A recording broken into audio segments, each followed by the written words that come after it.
দেখলাম। এক পর্যায়ে তোমার মারা আমি জিজ্ঞাসা করলাম, পরিচয়টা দিলাম। হ্যাঁ, পরিচয় দিতে গিয়ে আমার স্বপ্নটা সত্য না মিথ্যা আমি প্রমাণ করার জন্য তোমাদের বাড়িতে গিয়েছিলাম।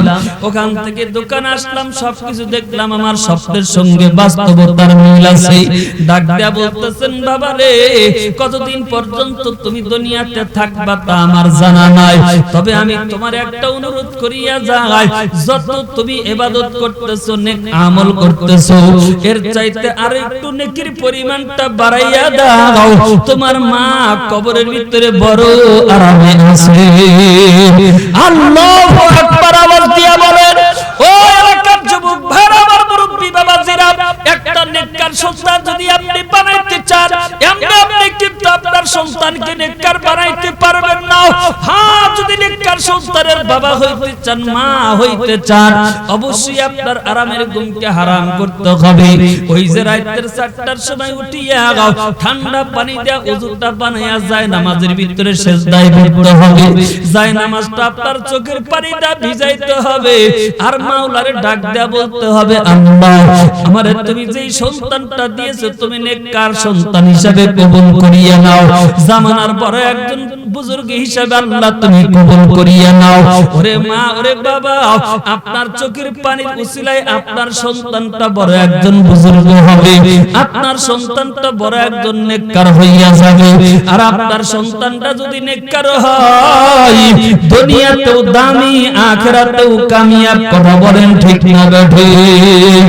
আর বাদান সন্তান যদি ভালো করে কাজ করতে চায়, একটু সহযোগিতা করে। আর যদি কারো কোনো সন্তান গুনাহের কাজের ভিতরে যাইতে চায়, একটু আপনি তার হাতে ধরিয়া পায়ে ধরিয়া তারে বুঝাইয়া সুজাইয়া গুনাহের কাজ থেকে ফিরাইয়া নিয়ে আসেন। আল্লাহ মেহেরবানি করে তুমি আজকের এই মাহফিল খানা কবুল করিয়া নাও। আমার যে সকল যুবক ভাইরা আজকের কোরআনের মাহফিলের আয়োজন করেছে, গো আল্লাহ মেহেরবানি করে আমার যুবক ভাইদেরকে তুমি দ্বীনের জন্য কবুল করিয়া নাও। ওগো আল্লাহ, যুবক ভাইদের চাকরি বাকরি ইনকামের ভিতরে রহমত আর বরকত দিয়ে দাও। ও এলাকার যুবক ভাইরা, আমার মুরব্বি বাবাজিরা, এলাকার মা, এলাকার বোন, একটু ভালো করিয়া খেয়াল করেন। আল্লাহর ওলি বন্ধুরে 30 সালটার সবজি কথা কমপ্লিট করলেন, চলে আসলেন। দীর্ঘ 7টা দিন আবার পার হয়ে গেল। 7 দিন পর আল্লাহর ওলি তিনি আবার কবরস্থানের পাশ দিয়ে রওনা করছেন। ওই কবরস্থানের পাশে দাঁড়ায় তিনি আবারও আগের সপ্তাহের মতন সূরা তেলাওয়াত করা শুরু করছেন। দরুদ শরীফ তেলাওয়াত করলেন, মাসনুন কিছু দোয়া কালাম পড়িয়া আল্লাহর ওলি তিনি আবারও 2টা হাত আসমানের দিকে বাড়াইয়া আগের সপ্তাহের মতন আজকে তিনি ওইভাবে দোয়াটা করলেন। আল্লাহর ওলি দোয়া কমপ্লিট করিয়া ওখান থেকে বাড়ির দিকে তিনি রওনা করলেন। সারাটা দিন পার হয়ে গেল, রাত্রি বেলা বিছানার মধ্যে ঘুমায় গেছে। আল্লাহর ওলি ওই আগের দিনের মতো আজকেও তিনি স্বপ্নের ভিতরে এরকম ভাবে দেখতেছেন, ওই আল্লাহর ফেরেশতা অনেক বড় একটা নেকির বস্তা লইয়া এমন কবরস্থানের পাশে বসিয়া গেছে। আল্লাহর ওলি তিনি স্বপ্নের ভিতরে বন্ধুরে দেখেন, লাইনের ভিতরে সব লাশগুলো, সব মুর্দাগুলো দাঁড়ায় গেছেন। আল্লাহু আকবার।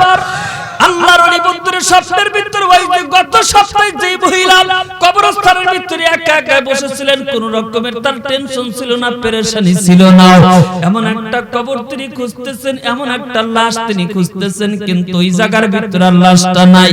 লাইনের ভিতরে তিনি নজর করলেন, দেখে তো লাইনটার ভিতরে তারে দেখা যায় কিনা। আল্লাহর ওলি লক্ষ্য করিয়া দেখেন ওই মহিলাটা আজকে লাইনের ভিতরে আছে তো আছে, ওনার আগে আর কেউ নাই। পুরা লাইনের সামনে তিনি ওই মহিলাটা দাঁড়ায় গেছে। চিৎকার দিয়া বলেন না সুবহানাল্লাহ। আল্লাহর ওলি বন্ধুরে তিনি বড় পেরেশানির মধ্যে পড়ে গেলেন। কি ব্যাপার? গত সপ্তাহে দেখলাম নিরিবিলি বসে তিনি এরকম ভাবে আরাম করতেছেন, পেরেশানি নাই। আর আজকে দেখতে পাই তিনি এরকম ভাবে সামনের কাতারে নেকি নেবার জন্য পিরাপিরি করতেছেন। কারণটা কি? আল্লাহর বান্দি কি ডাক দেয়া বলতেছে, গো মা, গত সপ্তাহে তোমার এমন হালতটা দেখলাম, আর আজকে তোমার এমন হালতটা দেখতেছি, কারণটা কি আমার একটু বলবা? আল্লাহর বান্দি দুইটা চোখের পানি সারি আর ডাকদা বলতেছেন, হুজুর গত সপ্তাহে আপনি আমারে দেখেছিলেন, ঘটনা আপনি সত্যি দেখেছিলেন, অবাস্তব নয় বাস্তব। আজকেও যেটা দেখতেছেন এটাও বাস্তব। রহস্যটা কারণটা কি আমার একটু তুমি খুলিয়া বলো। আল্লাহর বান্দি ডাকদা বলতেছেন, হুজুর আমার সন্তান আজ গত 2 দিন আগে দুনিয়া থেকে চিরতরে বিদায় নিয়েছে। দুনিয়ার জমিনে 7 দিন আগে আমার যেই সন্তান বসে বসে কোরআন শরীফের তেলাওয়াত করেছে, সুবহানাল্লাহ আলহামদুলিল্লাহ তাসবিহুল তেলাওয়াত করেছে, তাহাজ্জুদের নামাজের ভিতরে খুবভাবে সাজদায় পড়িয়া আমি মার জন্য চোখের পানি ছেড়ে আল্লাহর দরবারে কাঁদছে, ওই সন্তানটা আজ 2 দিন হলো আর দুনিয়ার ভিতরে নাই। আমার ওই সন্তানটা দুনিয়া থেকে বিদায় নিয়ে কবরের মধ্যে চলে আসে। আমার এরকম ভাবে কবরের ভিতরে নেকি পাঠানোর মতন আর কেউ নাই। এই জন্য আমি বড় অভাবী, আমার চাইতে বড় অভাবী আর কেউ নাই। আজকে যেহেতু আপনি এই জায়গার ভিতরে নেকির একটা ব্যবস্থা করেছেন, নেকি দেওয়ার জন্য ফেরেশতা দাঁড়ায় গেছে, আমি সুযোগটা হাতছাড়া না করিয়া সবার আগে নেকিটা নেবার জন্য এরকম ভাবে দাঁড়ায় গেছি। ও এলাকার যুবক ভাইরা, আমার মুরব্বি বাবাজিরাও, আমি যতটুকু আলোচনা করলাম বুঝে থাকলে আপনারা বলুন তো দেখি, নেককার সন্তানের দাম আছে না নাই? এ মুসলমান, নেককার সন্তানের দাম আছে বলুন তো দেখি। পুরা সাতটাই গ্রামের প্রত্যেকটা ঘরে ঘরে নেককার সন্তানের দরকার আছে না নাই? অবশ্যই কিন্তু নেককার সন্তানের দরকার আছে রে বাজার।